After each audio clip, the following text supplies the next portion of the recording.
Will I be buying Call of Duty Ghosts? Now, I'll make this answer quick, simple, and confusing. No, I am not going to be buying Call of Duty Ghosts. I think I might actually be getting that shit for free. Now, here's the deal.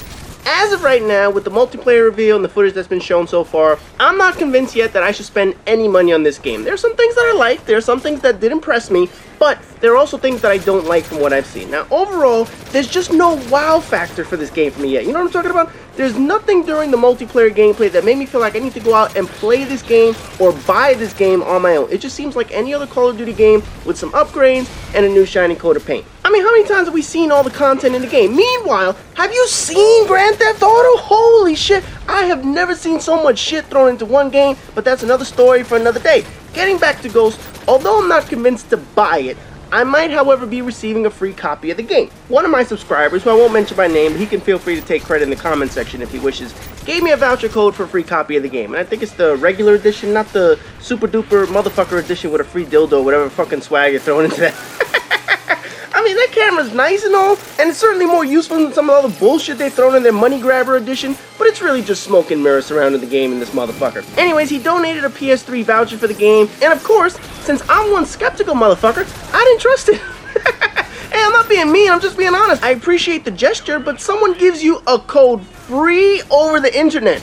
Do you trust that? No, of course you don't. So I made a new email address, I gave a fake name, I even used the fake address to claim the code. Fuck that shit. If it's a scam, they're not getting any of my real info.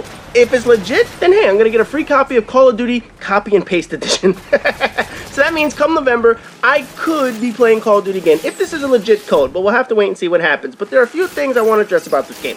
First of all, a big problem each year that people have with Call of Duty is their own expectations. For some reason, people expect Call of Duty to improve leaps and bounds each year, and they expect it to be the best thing since porn stars discovered Brazilian bikini waxing. Each year, we only get minimal improvements, or in the case of Modern Warfare 3, a full unkept bush that needs a machete to find the wet spot. No, but seriously, if you set your expectations high for a game, any game, not just Call of Duty, you're setting yourself up for disappointment. If you're expecting a game to be perfect, you're putting yourself in a position to be dissatisfied if a game doesn't meet your lofty expectations. When you set the standards low, you might find games to be a pleasant surprise. Personally, I think this is going to be one of the worst played games online out of all the games in the series, and I'll talk about that a little bit later. By setting my standards and expectations low from the start, I won't be too disappointed if this game is utterly unplayable, especially if this motherfucker is free and I didn't pay a dime. I can't complain about that bullshit. As long as I expect crap when I play this game, if the game is crap, then it meets my expectations. If the game isn't crap, then hey, it's better than expected. I think one of the main problems that plagued Modern Warfare 3 was people's expectations of the game. And I'm guilty of that as well, I'm not gonna lie. Infinity Ward struck gold with Call of Duty 4, but they fell off the wagon a bit with Modern Warfare 2's bullshit. You know, Modern Warfare 2 was smooth as hell. Certainly added new elements to the game, but of course, it added way more bullshit to the game than necessary. Both games ran smooth and felt smooth. Then the shit hit the fan. Activision, all the top people at Infinity Ward had a shit fit, and all those motherfuckers left. So, less than half the staff who made Modern Warfare 2 and Call of Duty 4 were brought back to make Modern Warfare 3. Of course the game wasn't going to be the same. Hell, they needed to bring in another company, Sledgehammer Games, to help finish that clusterfuck of madness.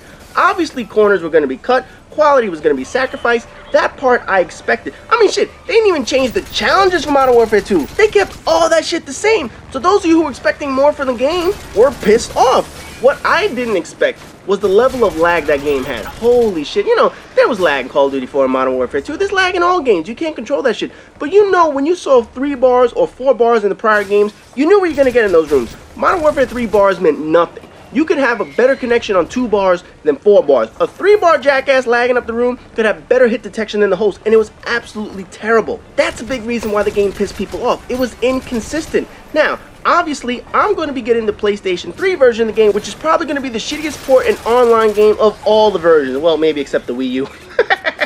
No, but in all honesty, I expect the PlayStation 3 version to be the laggiest game in the series. Xbox One is going to have dedicated servers, PlayStation 4 is obviously going to have more servers than PS3, and Xbox 360 was the preferred console of the last generation, so the PlayStation 3 version is going to get sloppy second. It's more like sloppy fifths and sixths and shit. Oh man, we're way down the totem pole of a gangbang, man. We're getting that asshole way after everyone else has already busted enough. Anyways, I'm expecting rage-inducing lag in that motherfucker. Now, moving on to Ghost and the actual content that's been shown, there are things that I like and there are things that I don't like. So let's start with some of the things that do appeal to me.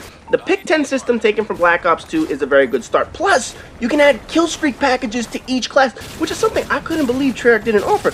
I mean, why have each class just stuck with 3 kill streaks with all the choice of options we had with that Pick 10 system? You know, I'm not going to rant about that shit, but we'll just say this. The Pick 10 created class system is being refined and improved once again. Strike packages return, and hopefully they learned their lesson with the support package and they're not putting any lethal shit in that motherfucker. But the biggest overall draw for me was squads mode. Holy shit, if squads mode really does everything they say it can do, I'll be impressed.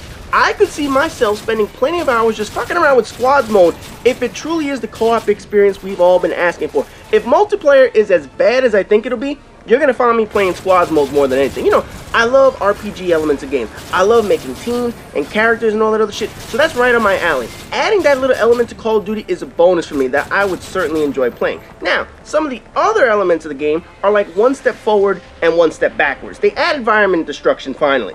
The problem I have is that the destruction is semi-scripted and always seems to occur in just one way, which is something Treyarch has already beaten to death with a stick in their games. In the videos we saw the canopy of the gas station falling down and a billboard or a wall next to that canopy blowing up. The problem is that it falls in the same exact way every single time. The wall also explodes in the same exact location every time. So in other words, it's limited destruction. The canopy is going to fall in one direction each time. It's not like it's going to fall in multiple directions with a top-notch physics engine and shit like that. It will always come down in the same manner each and every time. Same as the wall. Blow the motherfucker up in the same spot every single time. To me, that's not progress. That's just laziness and the lack of an actual new engine. Battlefield is taking down skyscrapers, and you're just now getting into blowing up walls?